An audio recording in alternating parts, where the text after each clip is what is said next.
नागपुर में press conference में OBC युवा अधिकारी मंच द्वारा सरकार पर आरोप लगाए गए। ओबीसी छात्रों ने यूपीएससी परीक्षा पास करने के बाद भी नौकरियों से वंचित रखा गया है। पिछले 8 वर्षों में 985 ओबीसी छात्रों ने यूपीएससी परीक्षा तो पास कर ली, लेकिन केंद्र सरकार द्वारा उन्हें किसी भी सेवा में भर्ती नहीं किया गया है। ये सभी छात्र अपने अपने राज्यों में गैर क्रीमी लेयर की श्रेणी में आते हैं, लेकिन केंद्र सरकार ने उन्हें इसका लाभ नहीं दिया। इनमें से करीब 150 छात्र महाराष्ट्र से हैं, जिनके माता पिता सरकारी और सहायता प्राप्त स्कूलों, जिला परिषद स्कूलों, WCL, NTPC, GAIL, SAIL, bank, नगर निगम और अन्य सरकारी उपक्रमों में कार्यरत है। बड़ा सवाल यह है कि क्या ओबीसी छात्रों को उनके आरक्षण का पूरा लाभ मिलेगा या वे ऐसे ही न्याय के लिए संघर्ष करते रहेंगे। कार्मिक आणि प्रशिक्षण विभाग भारत सरकार हे ओबीसीचे विद्यार्थ्यांचं आरक्षण नाकारत आहे। एकदा परीक्षा पास झाल्यानंतर त्यांना नियुक्त्या देत नाही आणि 2016 पासून हे प्रकरण सुरू आहे।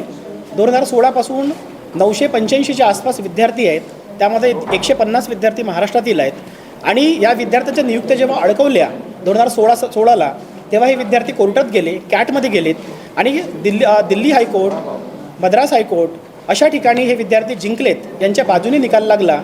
या निकालाच्या विरोधात DOPTने सुप्रीम कोर्टात धाव घेतली आणि सुप्रीम कोर्टात याचिका टाकली।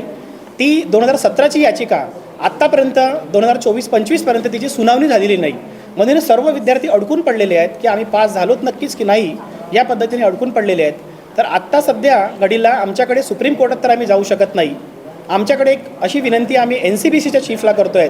NCBC national commission for backward classes, राष्ट्रीय मागासवर्ग आयोग, अनायसे त्याचे राष्ट्रीय अध्यक्ष जे आहेत ते चंद्रपूरचे आहेत, विदर्भातले आहेत आणि हे सुद्धा चंद्रपूरचे आहेत। अनेक विद्यार्थी आपल्या आसपासचे आहेत, विदर्भातले आहेत। तर त्यांना सुद्धा सर्वोच्च न्यायालयाच्या जजचा पॉवर आहे। सर्वोच्च न्यायालयाचे जज असतात तसा पॉवर आहे। ती कॉन्स्टिट्यूशनल बॉडी आहे आणि ओबीसीच्या विषयांमध्ये कुठेही अधिकारांचं हनन होत असेल तर त्यांनी पुढाकार घेतला पाहिजे। त्यांना आम्ही अनेक वेळा भेटलोत आणि अनेक वेळा भेटून त्यांना पत्र दिलीत। हे विद्यार्थी सगळे त्यांना भेटलेत, पण त्यांनी अजूनही या पद्धतीची कुठलीही कारवाई केली नाही। त्यांनी DOPTला पत्रव्यवहार करावा आणि खरंच हे विद्यार्थी ओबीसी आहेत की नाही त्याची शहानिशा करावी।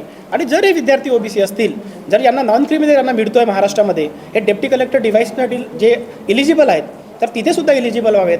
म्हणून NCBCने national commission for backward classes, राष्ट्रीय मागासवर्ग आयोगाने त्यांचे अध्यक्ष आणि हंसराज भैया अहिर त्याचे अध्यक्ष आहेत, त्यांनी या प्रकरणामध्ये लक्ष घालावे।